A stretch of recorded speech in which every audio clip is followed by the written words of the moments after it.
Evaluation and testing of laptop computers is one of the central activities of most electronics reuse and recycling facilities.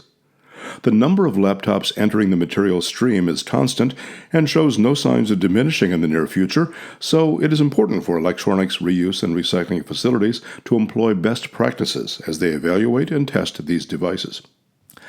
This video will show how the process is completed at two different electronics reuse and recycling facilities, promoting best practices while demonstrating the steps involved, including intake, tracking, evaluation, refurbishment and testing, record keeping, and transfer to other departments within each facility.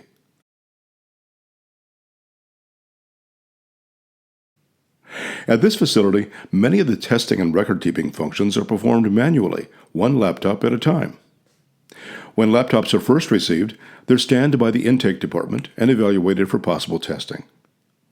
In the testing area, the first step is to power on the laptop and hold down the proper keys, usually F2 or delete, during the startup process to access the basic input-output system, also called BIOS. On the BIOS screen, the technician can see basic information about the laptop, such as the model number, service tag number, and the RAM, the amount of SSD memory originally in the device, the model number on the CPU chip, and the screen resolution. Next, the system logs in BIOS are checked to see if there were any previous failures or passwords still on the laptop. Then the laptop is powered down and the case is opened to begin any necessary upgrades to the RAM memory and storage. When this laptop was received, the customer had already removed the SSD memory, and the laptop was missing its Wi-Fi Bluetooth card and wide area network access card. A new WLAN chip was installed for Wi-Fi access, and the unused wires are tucked out of the way. Next, larger RAM is installed, followed by new sanitized SSD memory, which is placed into its adapter, followed by its heatsink to attach it to the motherboard.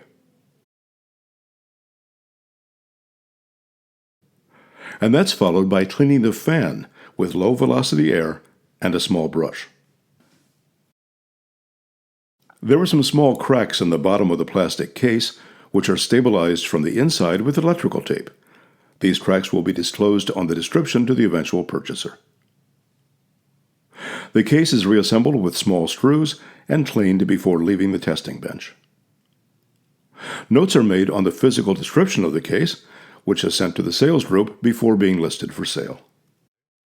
There's one more step on the physical refurbishment of this laptop before it moves to system software installation and functional testing. The lid was engraved with the name of the customer, so unlike removing an adhesive asset tag, this engraving needs to be removed. This is accomplished using a laser engraver, calibrated to cover the printing area of the original engraving from the client. The technician wears proper PPE, including goggles to protect against exposure to laser light, before the automated etching begins. The result makes the original customer name unreadable. The next step returns to a pre-boot window, as the technician tells the laptop to boot from a USB drive that contains the Windows operating system to be installed on the laptop. Once installed, the technician checks to make sure the appropriate drivers have downloaded as well. Because the download process takes time, this facility usually processes multiple laptops at once. Once the operating system is loaded, the technician performs a physical check of each keyboard key, the trackpad, right-click and left-click buttons, and the function keys. The final check is the display. The technician uses the white screen to check for any bright or dim areas or dead pixels. The final step is to record updated information into the facility's software that tracks each device. The technician enters the test results along with the laptop's cosmetic and functional evaluation.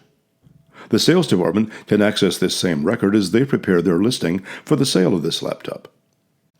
At this facility, there is also a printed tag attached to each device.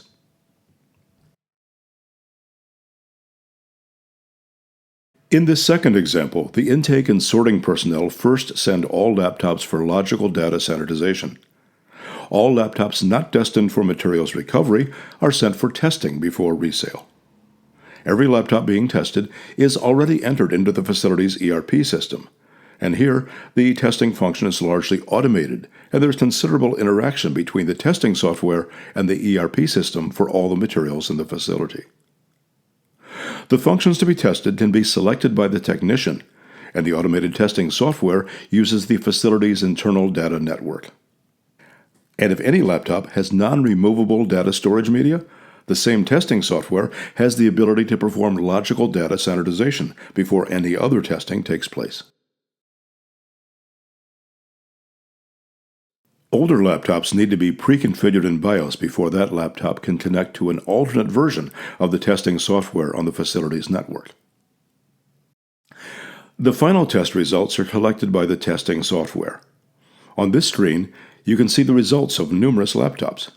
Each one of them can be opened to find more detailed information that can then be transferred to the facility's ERP system.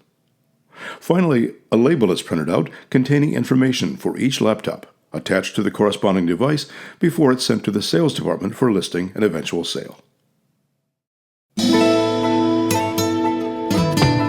More videos showing different processes used by electronics reuse and recycling facilities are available in the R2 knowledge base on the SERI website.